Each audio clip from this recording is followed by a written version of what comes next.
औज़ुबिल्लाहिमिनश्शैतानिर्रजीम बिस्मिल्लाहिर्रहमानिर्रहीम। अल्लाह के नाम से शुरू करता हूँ जो बड़ा मेहरबान और निहायत रहम करने वाला है। हमारे सब्जेक्ट का नाम management strategies in educational institutions है और इस वक्त हम यूनिट नंबर 2 को पढ़ने जा रहे हैं जिसका नाम है टूल्स ऑफ एजुकेशनल मैनेजमेंट। और ये हमारा बीएड का कोर्स है और इस कोर्स कोड नंबर 8615 है। और हमारी जो इसको प्रेजेंट कर रही है मैं मोहम्मद सफ़ा खान आपसे मुखातिब हूँ। हमारी यूनिवर्सिटी का नाम अल्लामा इकबाल ओपन यूनिवर्सिटी है। तो आइए स्टूडेंट शुरू करते हैं।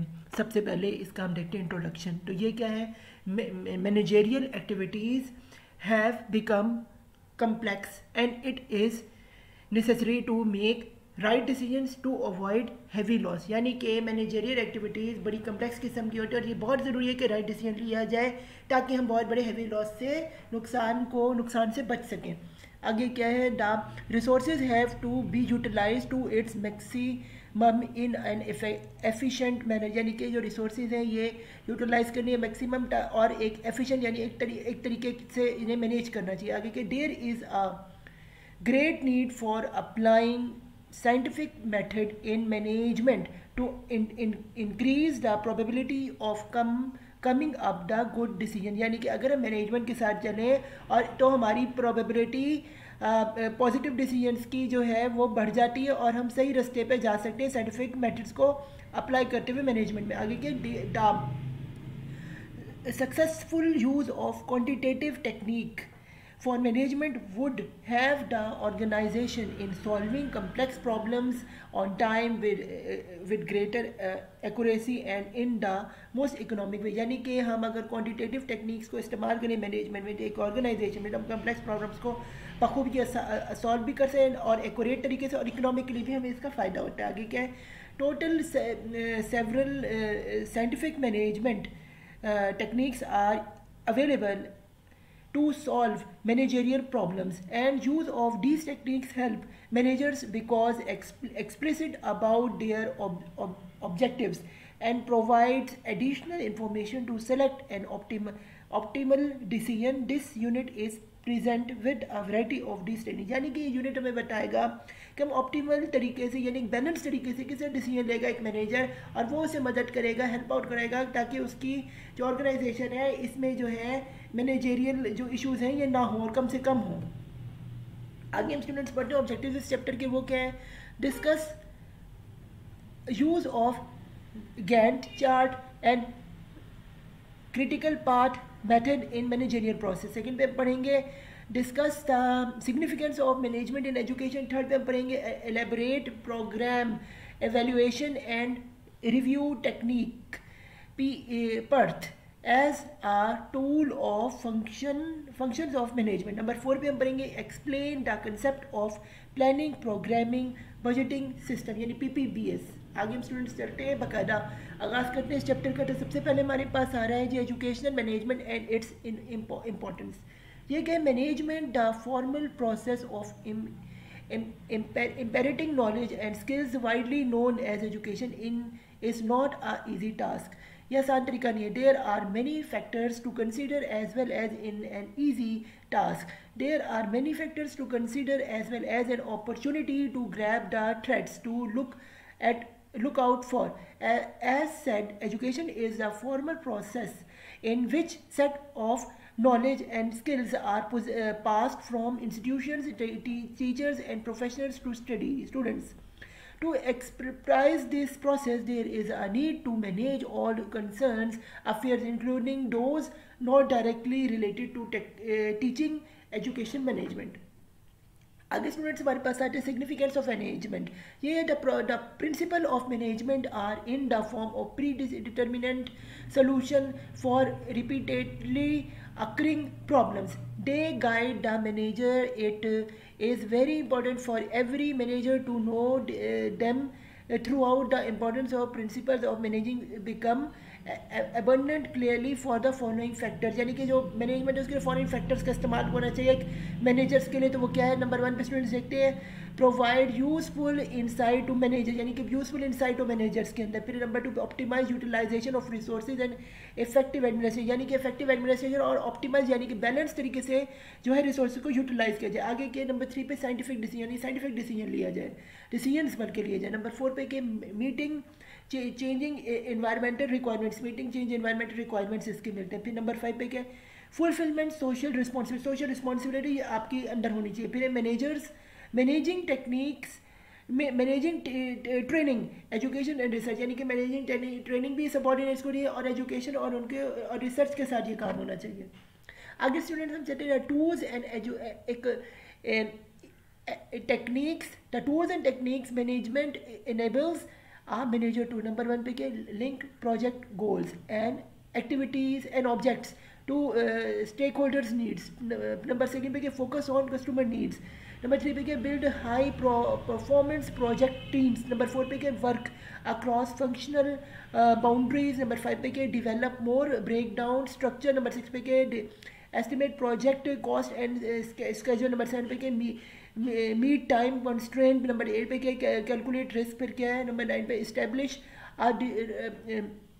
Dependable project control and monitoring system. आगे क्या है हमारे पास कंट्रोल चार्ट। इसमें क्या है the procedure in preparing a control chart by the industry are as follows. Number 1 पे की to collect samples as regular in intervals और आफ्टर प्रोडक्ट। फिर क्या है number 6 to compute and appropriate statistics of product under constraint such as its range sample mean ऐसे, यानी range भी लेनी पड़ेगी, सैंपल मीन जब तक ये नहीं करेंगे, यानी स्टैटिस्टिकल पूरा जो है आपको काम करना पड़ेगा किसी भी ये कंट्रोल चार्ट को बनाते हैं। नंबर 3 पे ये to plot the statistics of the particular product on a chart as full as a function of sample name of time to reflect the quality of the remaining product, यानी कि quality of the remaining product का हासिल करने के लिए एक बनाना है। Number 4 पे to calculate the control level to control the control line upper control limit and owner control limit। फिर है नंबर 5 पे to observe the change and conclude। आगे स्टूडेंट्स हम देखते हैं क्या है हमारे पास, ये हमारा सबसे पहला मेथड आ रही है, ये है गैंट चार्ट को। तो हमारा आप राइट साइड पे एक टेबल बना हुआ देख रहे हैं जिसमें ऊपर जो है टाइम इन मोमेंट्स मंथ्स लिखा हुआ है 0 1 2 3 4, ये यानी कि महीनों के साथ जो टाइम चलेगा वो है। और सर टास्क ये जो ABCDE लिखी ये टास्क दिए हुए जो पहले जो है पहले कंप्लीट होगा, यानी कि आप अगर आप देखें राइट साइड से लेफ्ट साइड की तरफ, अगर आप लेफ्ट साइड से राइट की तरफ देखें तो 0, फिर ये ब्लू जो आपके पास जो कलर्ड हो ये सारे वो टास्क कंप्लीट हो, एंड में L आ रहे हैं, यानी A से L तक जो है आखिरी यानी 14वें और 15वें महीने में पूरे टास्क कंप्लीट हो रही है, पूरा का पूरा जो ग्रैंड चार्ट। इसी के बारे में हम पढ़ रहे हैं, इसके फायदे के benefits of using the grand chart include के number 1 gives an easy to understand visual display of schedule time of and task or activity। Number 2 पे क्या है makes it easy to develop what if scenarios। Number 3 पे क्या enable better project control by promoting clear communication। Number 4 पे क्या है becomes a tool for negotiation। Number 5 पे क्या है shows the actual progress against the planning schedule। Number 6 पे can report results at appropriate levels, appropriate level पे results आते हैं। आगे के नंबर 7 पे allows comparison of multiple projects to determine risk और resource allocation, यानी resource allocation जो है ये सारी के सारी कैसे करनी है ये सारी इसमें आएगी, और रिस्क है क्या सब इसमें। नंबर 8 पे क्या है reward the project manager with more visibility and control over the project. आगे स्टूडेंट्स हम चलते हैं, ये क्या है क्रिटिकल पाथ मेथड। ये क्या है the initial critical path method was used for management plan in managing maintenance project, यानी मेंटेनेंस प्रोजेक्ट करने के लिए हमें क्रिटिकल पाथ क्रिएट कर रहे हैं, जैसे आप नीचे देख रहे हैं।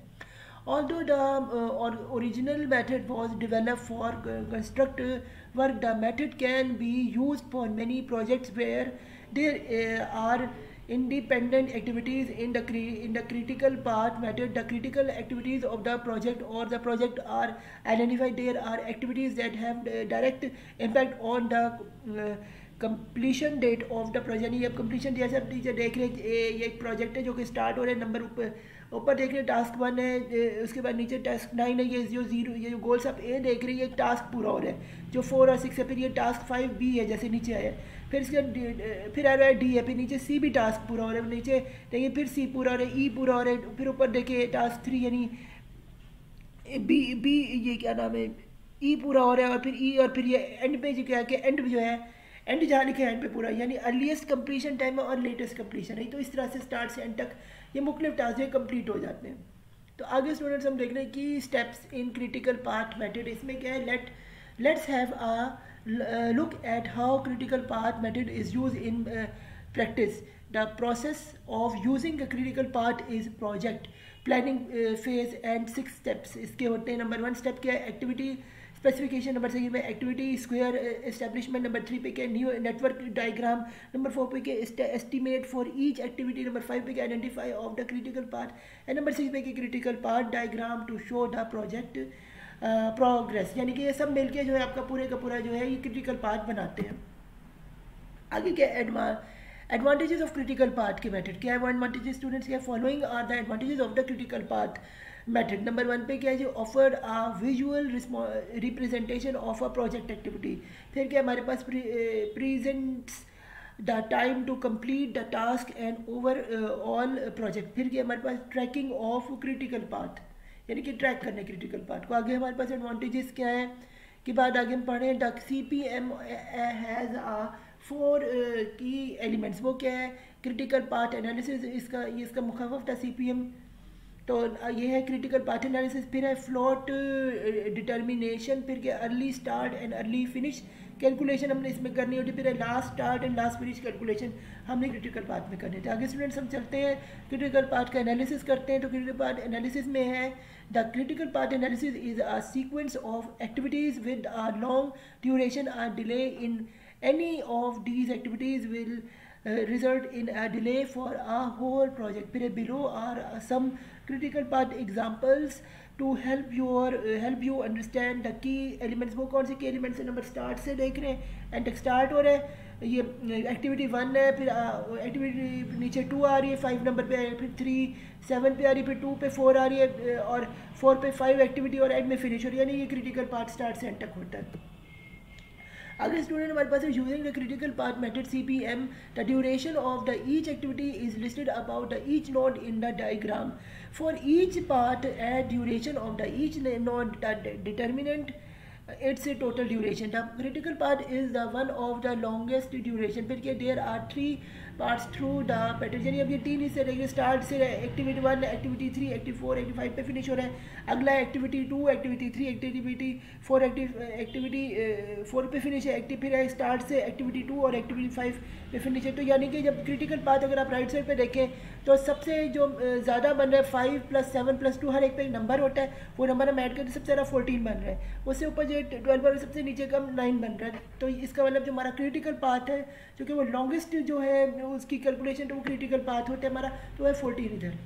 आगे स्टूडेंट हम चलें, ये फ्लोटिंग डिटर्मिनेशन, ये क्या है, once you have identified a critical path for the project, you can determine the float for each activity. Float is the amount of a time an activity can slip before it cause your project to be delayed। यानी कि अभी अपने पीछे हमने जैसे ये आप देखें, हमने 14 नंबर को देखा, हमारा ये एक्टिविटी बन, इसी से हमें यहाँ फ्लोटिंग चार्ट का पता चल गया, लिखा हुआ है जैसे फ्लोट चार्ट नंबर 2 और फ्लोट चार्ट 0 और 5 और 0 0 लिखा हुआ है, तो यहाँ पे फिनिश है, इससे हमें पता चला है एग्जैक्टली फ्लोटिंग चार्ट किस तरह इस्तेमाल हुआ है। आगे हम चलते हैं जी, earlier start and earlier finish calculation पे। ये start with the critical path, earlier start जिसे हम ES का नाम देते हैं, of the first activity is 1, the earlier finish जिसे EF कहते हैं of the activity is its ES plus its duration.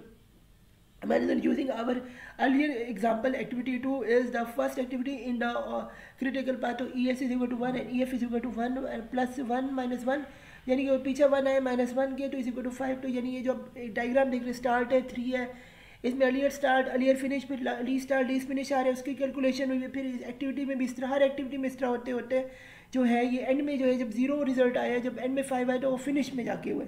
तो इस तरह से हमारा ये स्टार्ट से फिनिश हुआ है। आगे हम चलते let start and let finish की तरफ कैलकुलेशन वो क्या, Backward pass is a critical part method techniques you can use to determine the release date on activities can start, and at the release date it can be finished before it delays the project period. You will start once again with the critical part period, but the time you will begin from the least activity in the part, the least finish LF for the least activity in the early in every part is the same as the least activities EF in the critical part period. The least start LS is the LF minus duration plus 1. You will continue in the manner moving along each part, filling in LF and LS for activities that doesn't have it's already fill in. आगे हमारे पास students क्या ये advantages of using the critical path method, ये क्या number 1 पे कि CPM encourages managers and project members to graphically draw and identify various activities that need to be accomplished for the project completion. यानी कि इधर students के आगे CPM जो है ये इंकरेज करते हैं मैनेजर्स को और प्रोजेक्ट में काम करने वाले मैनेजमेंट मेंबर्स को कि वो एक आइडेंटिफाई करें और अकम्प्लिश करें अपने प्रोजेक्ट को कंप्लीशन की डेट को. आगे चलता है number 2, the network diagram also offer prediction of the completion time of the project and can help in the planning and scheduling of the activities need for the completion of the project. completion of project के लिए activities जो है ये network diagram से हमें पता चलता है, predict कर लेता है यानी. फिर नंबर 3 पे identify the critical part for the project is the next stage of the analysis of the network यानी नेटवर्क डायग्राम के लिए इसका जो है एनालिसिस जो मिलता है ये क्रिटिकल पार्ट की नेक्स्ट स्टेज से मिलता है. उसके प्रोजेक्ट के लिए हमने नेक्स्ट क्या करना है इसमें आइडेंटिफाइड हो सकता है. आगे नंबर 4 पे CPM is also encourage a discipline and local approach to plan schedule and manage project over a long period of time, यानी कि एक लॉन्ग पीरियड ऑफ टाइम के लिए मैनेज होता है और लॉजिकली अप्रोच इसमें प्लानिंग की स्केड्यूलिंग की और मैनेजमेंट की जो है वो इस्तेमाल होता है. आगे क्या है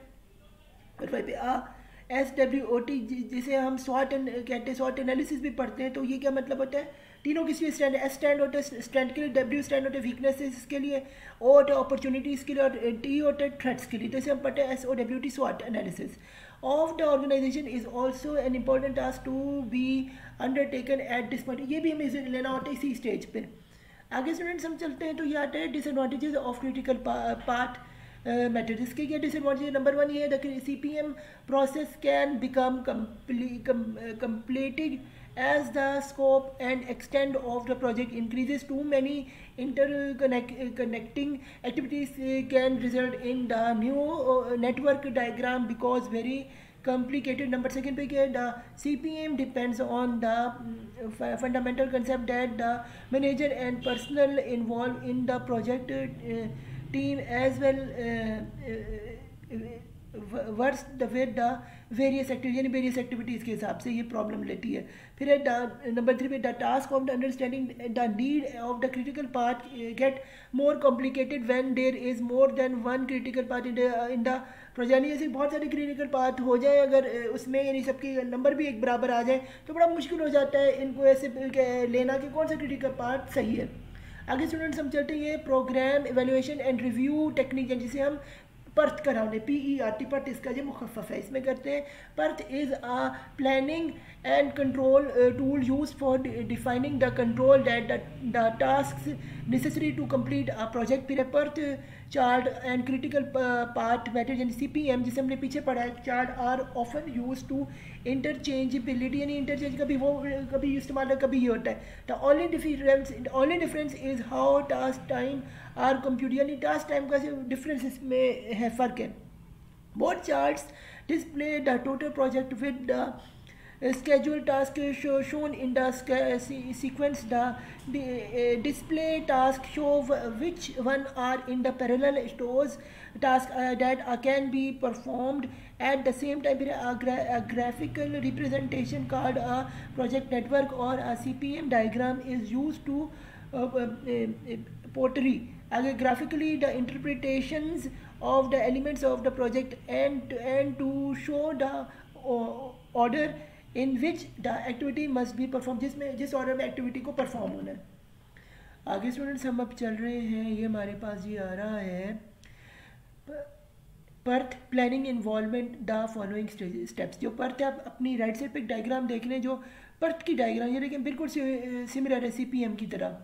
यहाँ पे 10 है, यहाँ पे टाइम 4 वर्क आवर्स है, T3 वर्क आवर्स लिखा हुआ है, 5 लिखा हुआ है, ऊपर 20 30 और ये कटे 50 आ रहे हैं। तो ये इसकी उसी तरह की नक्शे आप इसमें पढ़ते हैं कि number 1 identify the specific activities and milestones, यानी जहाँ तक आपने पहुँचना उसके माइलस्टोन इसमें और एक्टिविटीज़ जो हैं दस्तियाब होंगी, लिखी हुई होंगी। फिर नंबर 2 पे क्या determine the proper sequence of activity, proper sequence activities का इसमें होगा। नंबर 3 में क्या कंस्ट्रक्ट अ नेटवर्क डायग्राम, जैसे आप देख सकते हैं नेटवर्क तरीके की डायग्राम लग रही है, एक नेटवर्क सा बना हुआ है। नंबर 4 पे क्या है establish time required for each, हर एक का अपना टाइम एक इस्टेब्लिश होगा। नंबर 5 पे क्या determine the critical part following 4 times of the following 4 activity, यानी कि 4 एक्टिविटीज़ इसमें हो रही होंगी एक वक्त में। जैसे ES अर्लियर स्टार्ट टाइम हो रहा होगा, EF यानी कि अर्लियर फिनिश टाइम हो रहा है, LS जिसे लीस्ट स्टार्ट टाइम देते 4 और LF होगा लीस्ट फिनिश टाइम, ये इसमें हो रही होंगी। फिर है नंबर 6 पे update the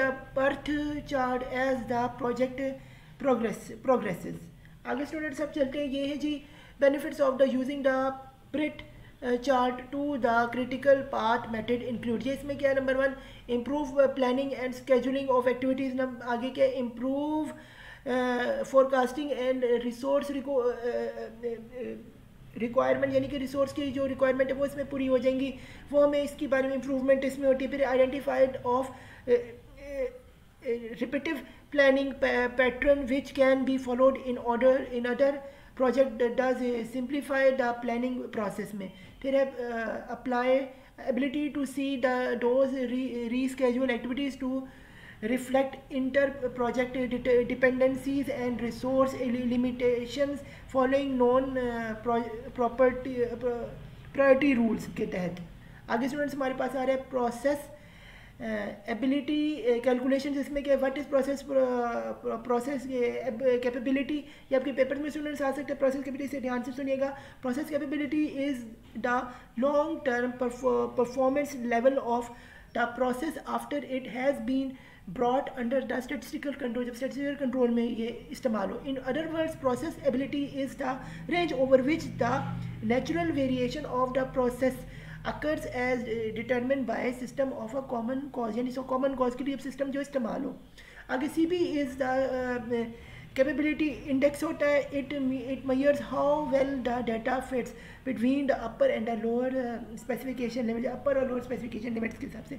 CPK is the central capability index होता है, it measures how well the data is centered between the specific limits. फिर है the higher the value, the more the center the data index and estimated equal index. फिर है sample means estimated equal. आगे students हम चलते हैं, ये क्या है process capability rules of thumb. ये क्या रूल ऑफ थंब इस्तेमाल होते हैं।